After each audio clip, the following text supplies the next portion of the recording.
welcome. Let's get you ready for the 2025-26 Knicks season, which might be the most anticipated season in the last 30 years.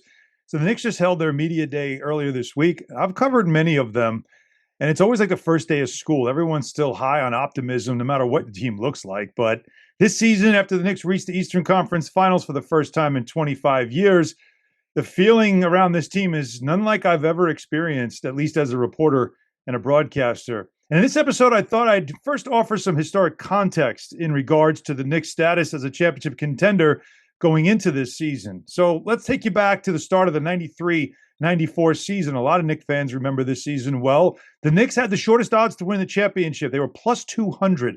That's right. They were the favorite going into that year. Why? Well, we all know why. Michael Jordan stepped away from the NBA to play baseball, and it seemed like the path was clear, as it's ever been for the Knicks in the East once Michael and the Bulls were seemingly out of the way. Now, we all know they got to a Game 7 of the NBA Finals that year, and that is as close as they have been to a title since 1973. So we fast forward to the present day. The Knicks this season, they are currently tied with the Cleveland Cavaliers for the second shortest odds to win the NBA title at plus 700. That, my friends, is the closest they've been in 30 years to being the odds-on favorite to win the whole damn thing. After being the favorite in 93-94, as I told you, they went into the 94-95 season tied for second best odds as well at plus 450. Now, they've never been in the top two since, so that's what makes this year so significant. Now, they were, quote-unquote, contender throughout most of the rest of the 90s, fourth shortest odds in 96-97, sixth 97-98, fifth in 98-99, and fourth in 99-2000 and the 2000-2001 season. And then that was it, all the way up until now. So there's good reason to believe why the Knicks are considered a top contender this year. They were in the conference finals last season. And of course, you have the impactful injuries to the Pacers and the Celtics. Those are the last two teams to come out of the East in the last two seasons. And even with the Cavs, they were the top seed in the East last year, but they couldn't get out of the second round. Cleveland, though, of course, expects to be the Knicks' toughest challenge in the injury-riddled East. There might be a couple of surprises, but the favorites right now are clear, and the Knicks are certainly one of them. Now, the players couldn't avoid questions about expectations for them this season. That's what's going to happen, and they were ready to answer them. Mikal Bridges said he's already motivated from the frustration of losing in the conference finals last May. His quote is, after losing something you've always wanted, it always makes you go into the gym a little harder than usual. That just comes with life. Josh Hart said the team's very aware of their potential.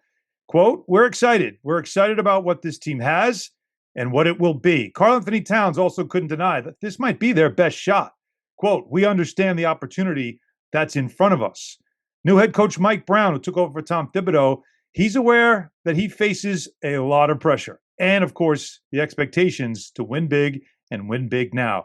He said, quote, I don't know if anybody has higher expectations than me. He also said that he wants that pressure, that it means, quote, there's an importance to what you're doing. And he also mentioned with those expectations, his team goes into every game, quote, knowing we have a target on our backs. Then there's Jalen Brunson, the captain. So what does he think of all this preseason talk? He said this, quote, we're not going to talk about expectations and what people think we should accomplish. Typical of Brunson, isn't it? Trying to stay focused, locked in, living one game at a time, that cliche we can't stand in the media, but the players try to use in these types of situations. He'd rather underpromise and overdeliver. But this is New York. You can't control the hype machine. You just got to try to survive it, to overcome it, maybe even ride the wave a little bit too. The players clearly know the objective this season. And for the first time in some of your lifetimes, and some of the rest of us going back to since we were listening to Tribe Called Quest and Nirvana, championship dreams are real. So what are your expectations for the coming season? Let me know in the comments section. And keep it here for more from Knicks Media Day and training camp and everything else. I'll take you right through the entire Knicks season with news and notes, and after every game and in between as well. So be sure to hit subscribe so you don't miss a thing. See you next time.